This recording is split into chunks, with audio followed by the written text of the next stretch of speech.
and he insists that they don't work. He is Green Party Chairman and former gubernatorial candidate Howie Hawkins. Thank you very much for your time tonight, Howie. It's good to see you. Thank you. It's good to be on. So you actually were in Albany, and you were talking about Andrew Cuomo's agenda, and you actually called it, you're accusing him, actually, of waging class warfare. What do you mean by that?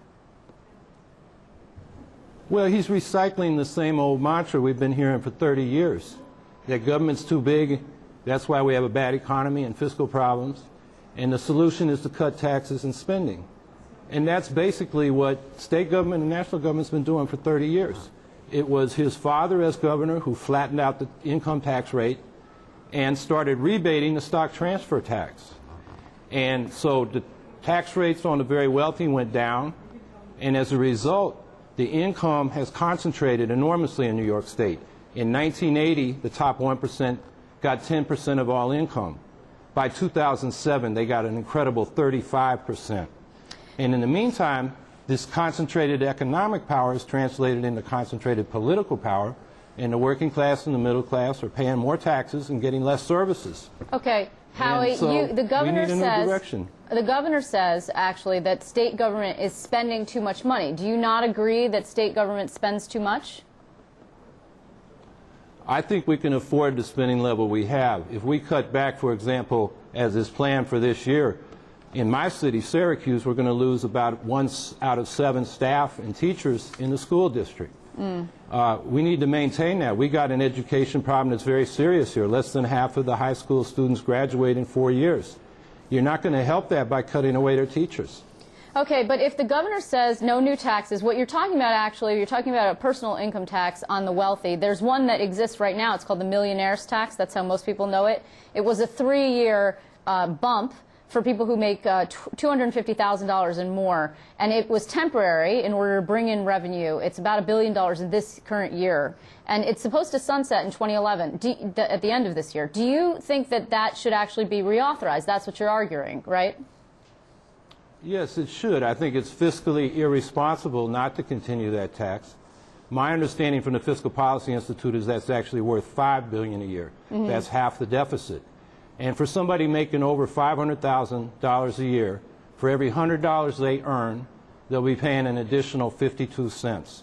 That's not a disincentive for the very wealthy to keep making money, but it does have them pay closer to their fair share. And that's what we need to pay for basic public services in this state. So we need progressive tax reform. That's the real solution to the fiscal crisis, not cutting taxes and spending, which not only will reduce services, it will hurt the economy.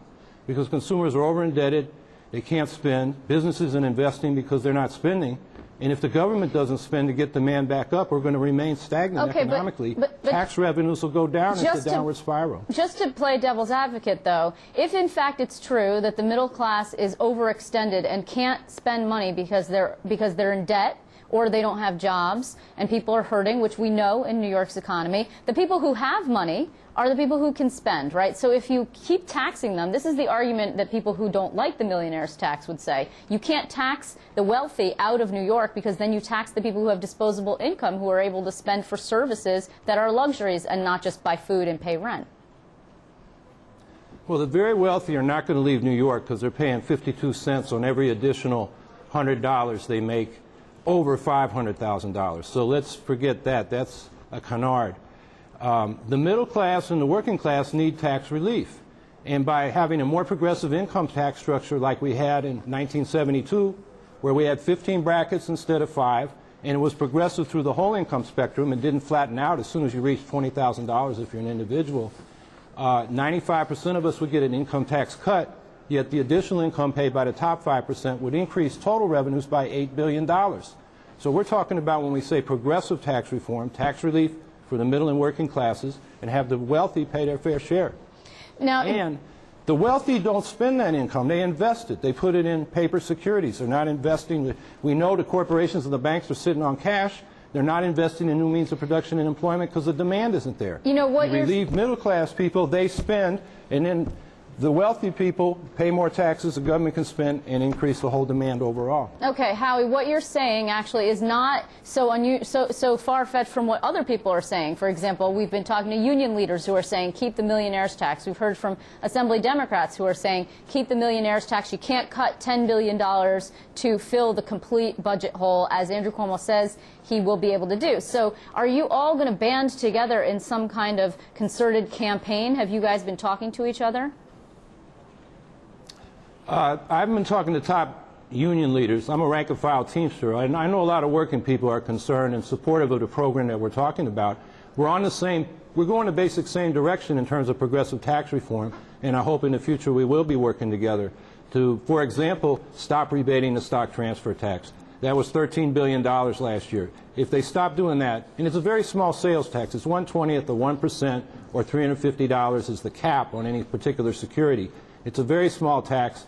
But if the state kept that instead of rebating it, we could solve the fiscal crisis with that reform alone. And it's a tax that already exists. We just have to stop rebating it. Okay, before I let you go, I want to talk to you a little bit about the Green Party. Because of your run and your ability to get more than 50,000 votes on the line, you have established the Green Party and its line going forward for the next 4 years. So the party now is official, quote unquote. I understand you're going to be running a Green candidate for mayor for the position that Lieutenant Governor Bob Duffy had. Is that correct?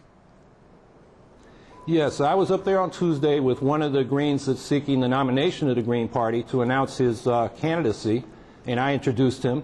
The Green Party is going through a process, but they will have a candidate. And one of the good things about having the Green Party on the ballot line is you will not have situations like might have happened in Rochester, where they haven't had a Republican on the city council or in mayor for like 37 years. So every race is basically a Democratic primary, and in this case, the Democrats are setting up a special election, which means the leadership just certifies the nominee and there can't even be a primary. So the fact that the Green Party can run a candidate will give the citizens of Rochester a competitive election and a choice. Now, so that's one advantage the Greens can provide the people just because we got the ballot line. Now, and also you'll have the ballot line for the next gubernatorial. I mean, it's a little bit early. Obviously, Andrew Cuomo just got into office, but clearly you guys, the Greens and people who espouse the progressive agenda that you're talking about, are not on the same page with him and his fiscally conservative message. Do you think that you'll be challenging him, or someone from the Green Party will challenge him 4 years from now? I think that's quite likely. We will run a candidate. That's how you secure a ballot line, and we want to keep a ballot line. I think the thing that we're more focused on are local elections this year, and then state assembly and state senate elections next year. Well, maybe we will actually see the first state lawmaker, the first Green state lawmaker, because we don't have one yet. The first one in New York. We've had one in New Jersey, California, Maine, a few other states. But it's time for New York to have some Greens in the state legislature. Well, Howie Hawkins, I want to thank you for joining us. We will be talking to you again. In the meantime, be careful out there.